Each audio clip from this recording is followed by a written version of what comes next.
ये वीडियो उन लर्नर्स के लिए बहुत काम का होने वाला है जो मेंस की प्रिपरेशन करना चाह रहे हैं आफ्टर द प्रीलिम्स एग्जामिनेशन, या नेक्स्ट ईयर जो आप प्रिपरेशन मान लीजिए कर भी रहे हैं, तो अभी से मैं क्या चीज़ें ऐसी करूं कि मेरी मेंस की प्रिपरेशन भी पैरेलली होती चली जाए।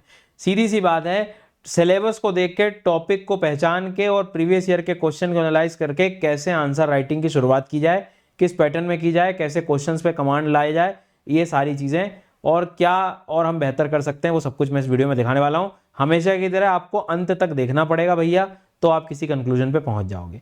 ठीक है, तो यहाँ पर हम बात करेंगे कि किस तरह से हम यूपीएससी मेंस एग्जामिनेशन इस साल वाला भी, और इनफैक्ट ये चीज़ तो आगे भी आपको काम आएगी, वो हम लोग 2024 वाले जो लर्नर हैं, 25 वाले लर्नर्स हैं, उनके लिए काम की बात क्या होगा इस वीडियो में, क्या क्या चीज़ें मैं आपको बताऊंगा।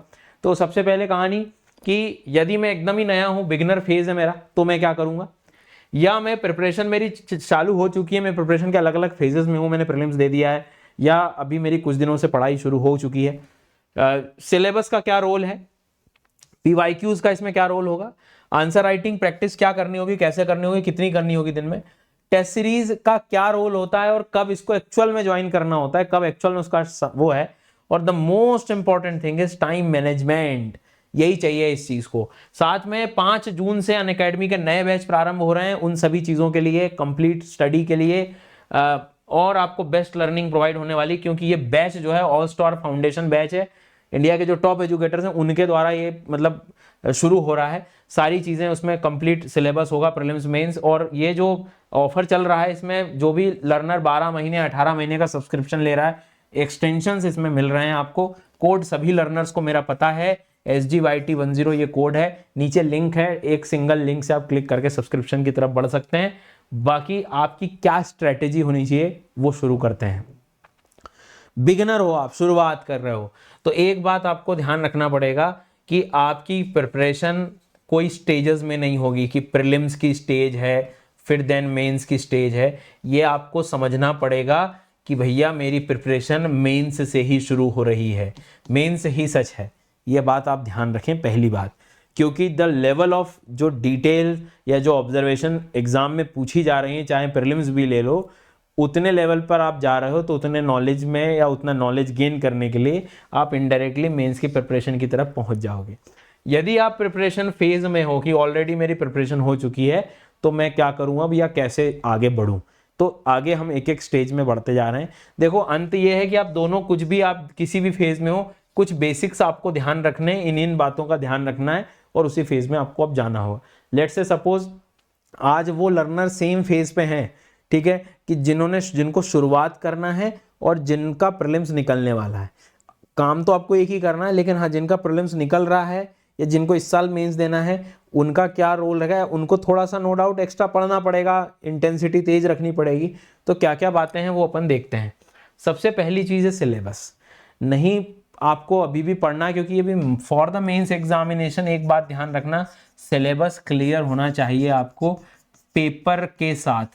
ठीक है, पेपर मतलब सब्जेक्ट पैटर्न के साथ। जैसे सिलेबस को जब आप पीवाईक्यू से ऑब्जर्व करोगे, जो नेक्स्ट वाली मेरी स्लाइड रहेगी, उससे आपको एक बात समझ आएगी कि जैसे ज्योग्राफी है तो इसके क्वेश्चन इन्वायरमेंट के साथ मैच हो जाते हैं, डिजास्टर मैनेजमेंट के साथ मैच हो जाते हैं। ठीक है, मान लीजिए कोई पॉलिटी के सवाल आ रहे हैं, तो वो पॉलिटी के साथ कैसे गवर्नेंस का मिक्स हो जाएगा, गवर्नेंस की कहानी मिक्स हो जाएगी। कई बार उदाहरण के तौर पे एडमिनिस्ट्रेशन वाली जो कहानी है वो ऐड हो जाती है। तो सिलेबस और पीवाईक्यूज को सामने साथ में रखना, ऑब्जर्व करना, पेपर वाइज ऑब्जर्व करना, देन यू विल रियलाइज कि चीजें आपको समझ आएंगी। तो पीवाईक्यू हमारे लिए सबसे बड़ा एक सहारा बनने वाला है।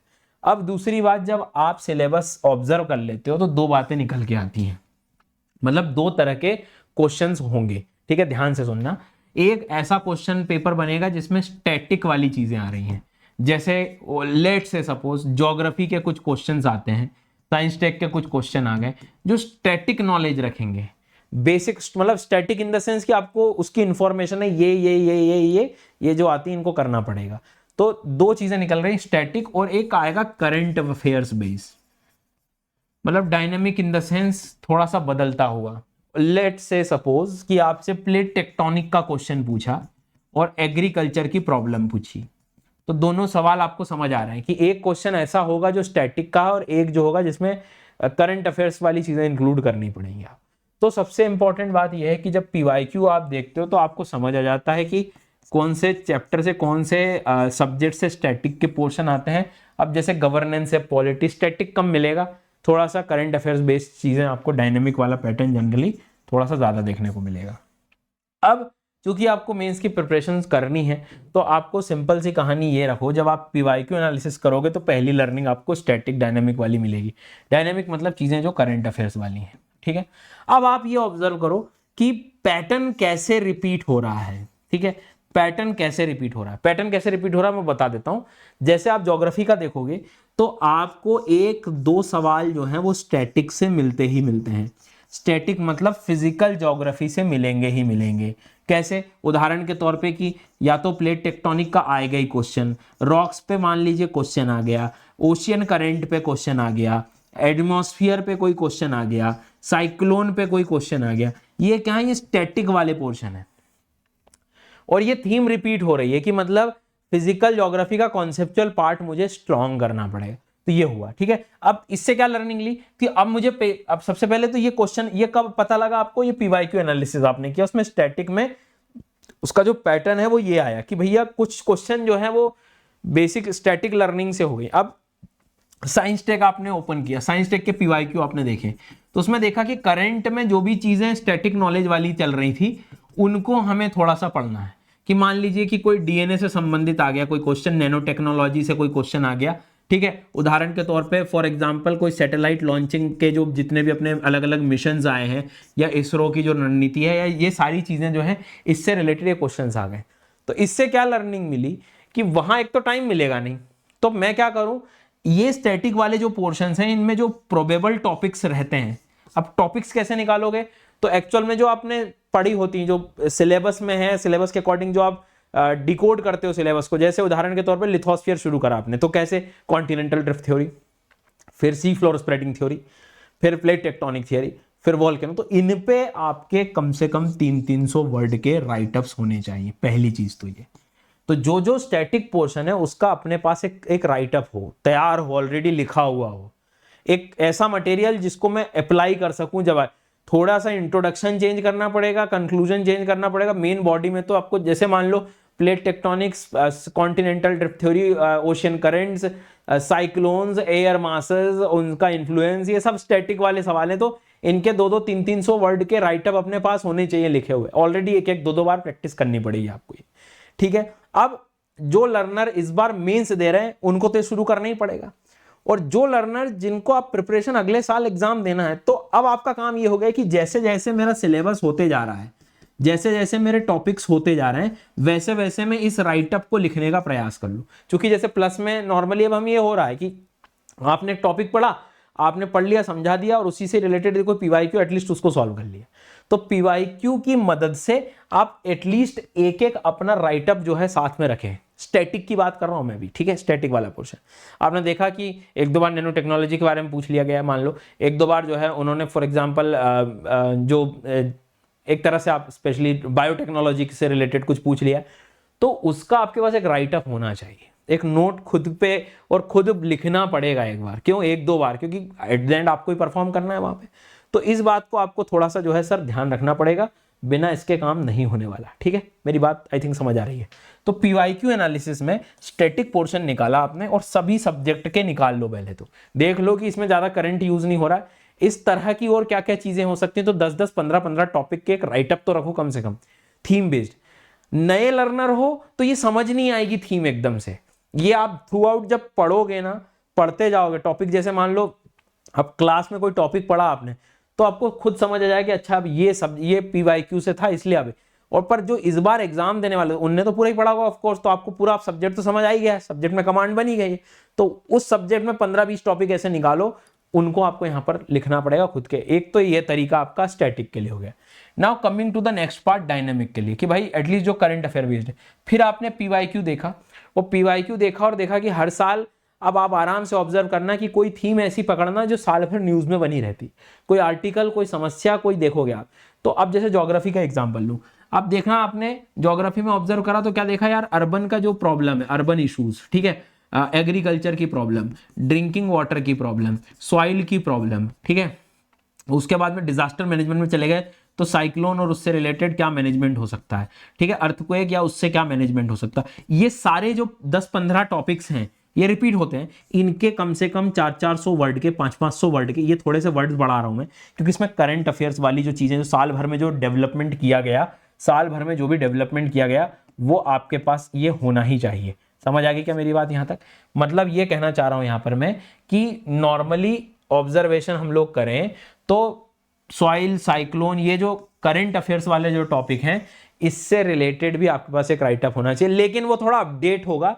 आप जो भी मैगजीन ले रहे थे करंट अफेयर्स की ना, उसमें ये देखो कि साल भर के मैगजीन में उस टॉपिक से रिलेटेड, वाटर मैनेजमेंट से रिलेटेड क्या क्या चीजें आई, सीओपी में कोई निर्णय लिया गया क्या, कॉन्फ्रेंस ऑफ पार्टी, वो लिख लो वहां पे। कंपाइलेशन बनाना पड़ेगा, नोट्स नहीं होंगे ना कुछ नहीं कर पाओगे आप, वो करना पड़ेगा।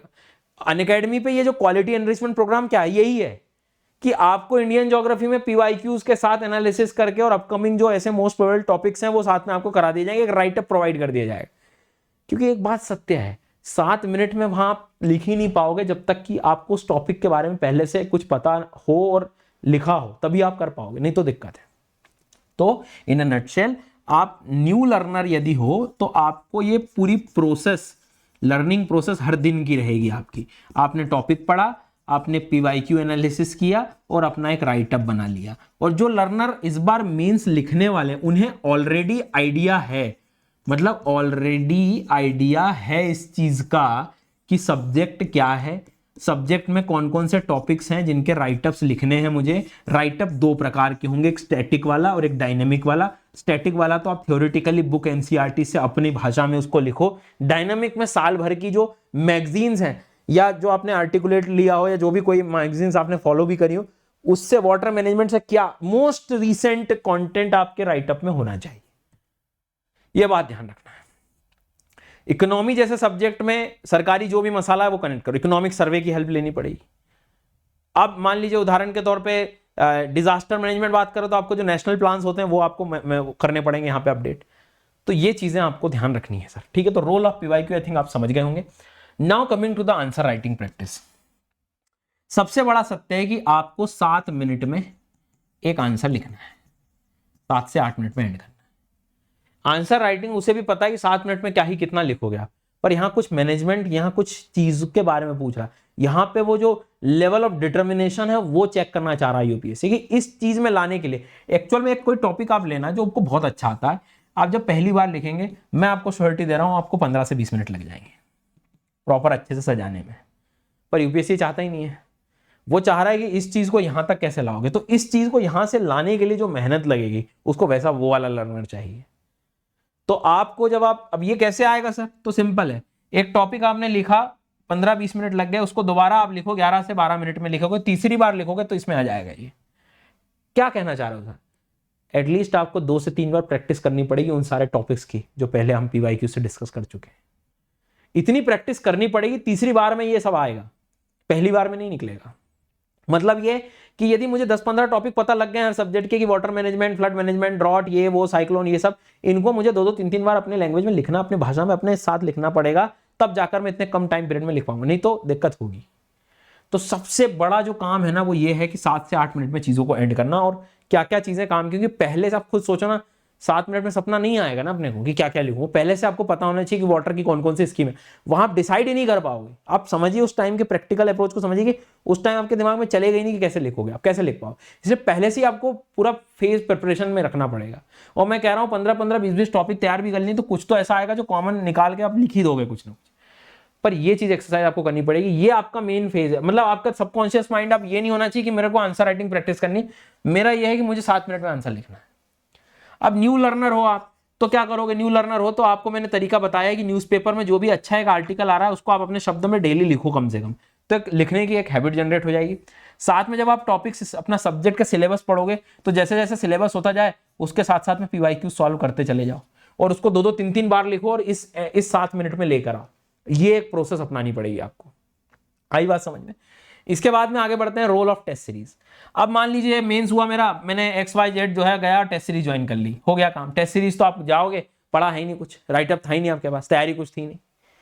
टेस्ट सीरीज आप तभी ज्वाइन करें या टेस्ट सीरीज जब सॉल्व करें जब एक्चुअल में एक बार आपने PYQ सॉल्व कर लियो, आपको पता हो स्टैटिक डायनामिक क्या है। वो डिवीजन जब तक नहीं होगा, नहीं तो फिर क्या होगा, टेस्ट सीरीज में मार्क्स नहीं मिलेंगे, डिमोटिवेशन होगा और फिर तैयारी आपकी, आप फिर टेस्ट के पीछे भागोगे, टेस्ट के अनुसार पढ़ोगे। आपने खुद के लिए भी नहीं पढ़ा, आपने टेस्ट के लिए पढ़ लिया। खुद के लिए भी आपको एक बार तैयार होना पड़ेगा। तो थ्रू आउट ईयर प्रिपरेशन ये चीज रखनी पड़ेगी। और मेंस की कैसे करना है वो मैंने आपको तैयारी बता दी। तो टेस्ट सीरीज थोड़ा रुक के लो, थोड़ा रुको, मतलब पहले पढ़ लो, आप जिस फेज में हो उसको पहचानो अभी आप, ठीक है। टाइम मैनेजमेंट की सच्चाई यह है कि वही जो 7 मिनट वाली मैं आपसे बात कर रहा था, ये नहीं किया तो, और ये लाने के लिए आपको हो सकता है एक ही चीज को 2 से 3 बार लिखना पड़े। अब आप पहला फेज तो ये करिए, इतना सीख जाओगे तो आपके पास काफी कुछ चीजें रहेंगी। एक बार वीडियो को दोबारा देख लेना वाली, बहुत सारी चीजें मैंने क्लियर कर दी हैं। नए भी हो तो डेली लिखना नहीं आता तो न्यूज़पेपर का मदद ले लो, सहारा ले लो।